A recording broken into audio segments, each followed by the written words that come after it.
Hello, in front of me I've got Logitech Keys-to-Go. In this video I'll show you how to pair it with PC.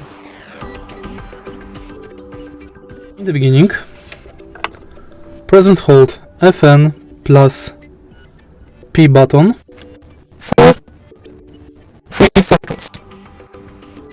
Now we are in Windows mode. Go to Bluetooth settings on your PC, add Bluetooth device, and select Keys-to-Go. Enter PIN and type Enter.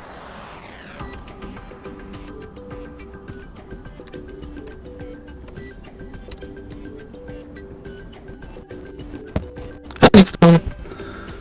If you found this video helpful, please leave a like, comment and subscribe.